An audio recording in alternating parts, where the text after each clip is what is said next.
Right now on WCNC Plus, test results of the soil near a Mooresville daycare confirm what experts feared, what they call unacceptably risky levels of carcinogens and radioactivity in the coal ash placed there decades ago as fill dirt.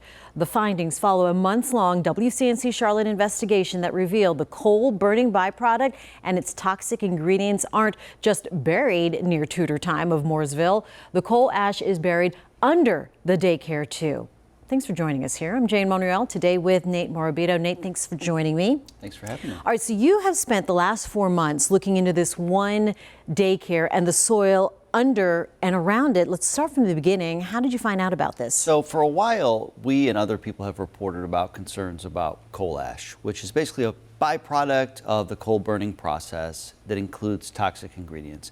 And many years ago, it was used as what's called structural fill. Basically, construction crews could buy it and put it in the ground and then build on top of it. And we also knew that there had been a sinkhole that opened up in Mooresville near a facility up there where coal ash had been exposed.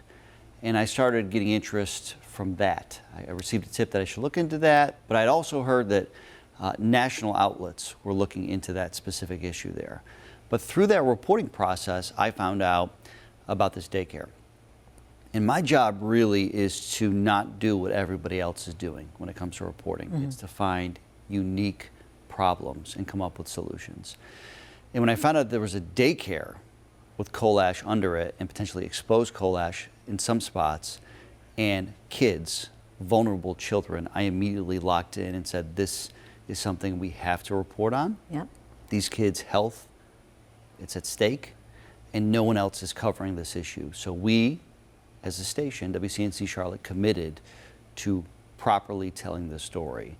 And a big part of that was collecting soil samples. And there's a public median that's not too far from the daycare that we collected some coal ash samples from right beneath the ground. This is supposed to be buried pretty deep underneath the ground. This was right there, right near the surface. And we collected them, and Duke University agreed to test those samples. Wow. Talk more about Duke University's findings, but you talked to a woman, Angela Hine, about also digging deeper, figuratively and literally, about this coal ash and where it all came from. Talk to us about that. I mean, so this is really important here. The rules that are in place require the coal ash be beneath the ground at a certain level. And the idea is that should limit the exposure to people if it's buried about 1.5 feet beneath. A foot plus an additional half foot layer. And essentially the idea is that it's covered up enough so that the dust from coal ash maybe cannot get to the surface. But we found this coal ash and the median right near the surface. That's a problem. We also found what looked like exposed coal ash near the fence line of the daycare, a major problem. Wow. Because then you have dust, you have kids playing nearby, and this is chronic exposure we're worried about. Kids every day potentially being exposed to this.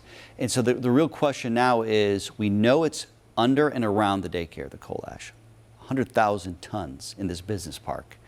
The question is, how deep is the coal ash? And pictures over the years suggest it's been at the surface multiple times. Take a listen to that big question. When we look at sites that have used coal ash fill, that's the first thing we want to know. How deep is the coal ash buried? Because when we talk to our radiation experts, what they say is, one of the most dangerous components of coal ash is radionuclides, because it exposes us to radiation if we're close to it. We need to have coal ash buried, if we're using it as fill, we need to have it buried at least 1 foot deep, preferably 2 feet. And the reason I say 1 foot is because, if children play or dig, or let's say they want to dig a hole on the playground and come across coal ash, that wouldn't be something you would want your children to be exposed to. So 2 feet is even safer, diminishes greatly the likelihood of any exposure to coal ash that would cause health injury. All right, so you talked about that it is found close to the surface, nowhere near the 2 feet ideal level. And you took these samples to Duke University again. So what was their findings? Let's start with the radium, because radium is radioactive. We just got those samples back.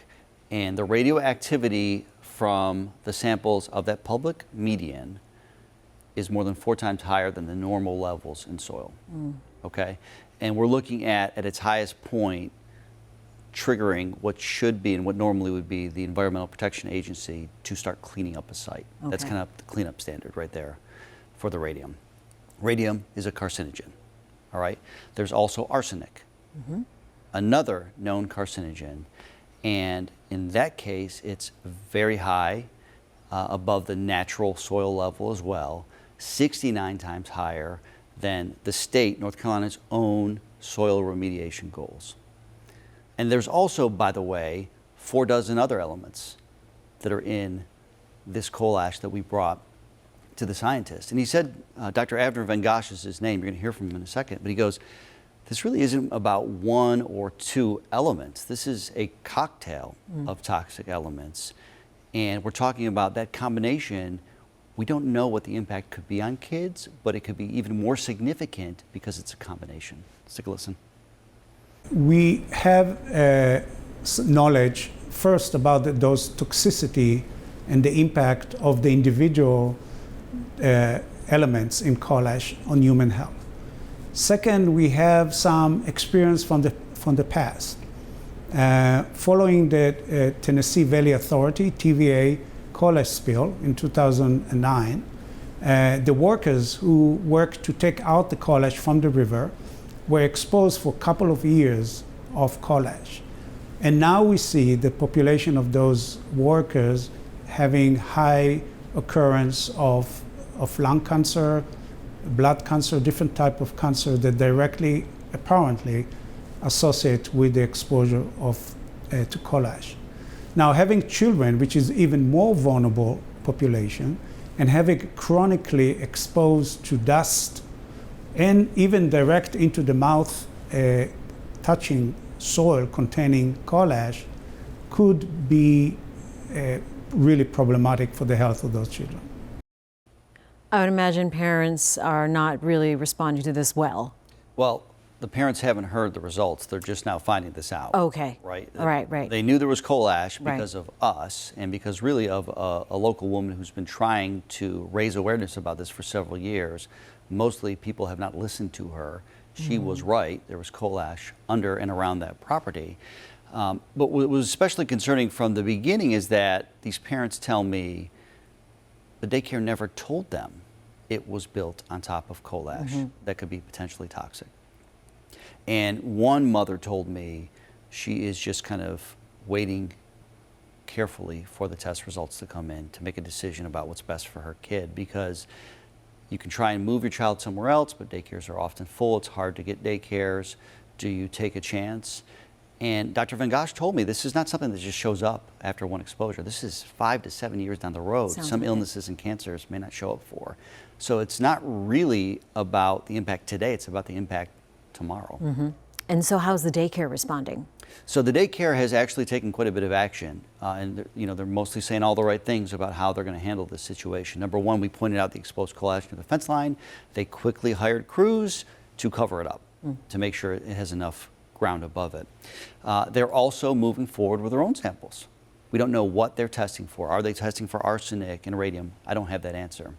But we know that they've sampled more than 30 different spots in the property there, and they're waiting for the results, which could take 6 to 8 weeks, but they say they will let a toxicologist review the results, and they'll keep parents updated as well. They say the safety and the health of those kids and their employees is very important. And they also kind of point out a recent visit by state regulators, a visual inspection. Let's be real clear about that. They looked around. That said, Tutor Time says, found no risk to children, right? But these test results, based on the scientists that we talked to, and there are several of them, to them and the experts show that this is a legit concern. All right. And have you talked to Duke Energy? I've been in communication with Duke Energy a lot about this situation. For many years, Duke has downplayed the risks associated with this, repeatedly telling us coal ash is not toxic. But upon sharing our most recent results, the idea and the thought from Duke is that at this particular site, this is the property owner's responsibility to maintain it. Duke's relationship and connection ended many years ago. Let's remind people that Duke Energy sold the coal ash from its plant to construction workers into different places. So it originated at Duke Energy, but once they sold it, based on the regulations of the time, they say that were meant to be used to keep people safe and the environment safe. Their relationship with that ended many years ago. And I asked, well, what about your corporate responsibility to this community? And kind of Duke came back to those main talking points. Okay. You said that the state inspectors came in for a visual inspection. Anything else expected from them as far as a response? Well, I've asked very specifically from the North Carolina Department of Environmental Quality, what guidance are you giving the daycare? They have not shared that information with us. I suspect behind the scenes there is a lot happening, but not much of it is being shared publicly. We've shared our results with the Environmental Protection Agency, the EPA, with the town of Mooresville. Of course, we've shared it with Tutor Time as well. And the idea, at least from Dr. Van Gosh and other experts we talked to, is that they're going to need to do something immediately there. It could be covering up all the coal ash. It could be removing the coal ash. And the daycare says they're prepared to do whatever it takes, depending what their results show. And that's going to be the real critical thing here. We know what our samples show. Our samples are from a median. It's not from the daycare. We know how shallow those samples came from. We know what's in those samples. We don't know how deep the coal ash is in that daycare. And that is the question that we need to answer. So as we all wait for that, what is the current situation as far as pushing for any action? Yeah. Do we just sit around and wait? No, there are many people, both publicly and privately, pushing for action in this case. And we continue to push this issue because we think multiple agencies need to be held accountable for the responsibility they owe to the public here and to those kids. And even when we asked DEQ for an interview, they declined it. They said, you need to talk to the Department of Health and Human Services. We did. They declined an interview, pointed us back to DEQ. Duke pointed us back to DEQ. So there's a lot of this, and this going on.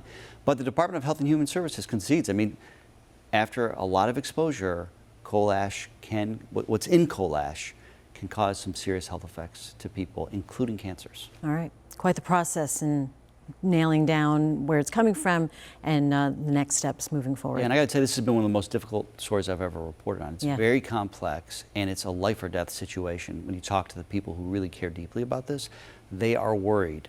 They are legitimately worried about those children who go to school there, Yeah. and who used to go to school there many years ago, Right. and who will go there in the future. All right. Nate, thank you very much for shedding some more light and continuing to stay on top of this process.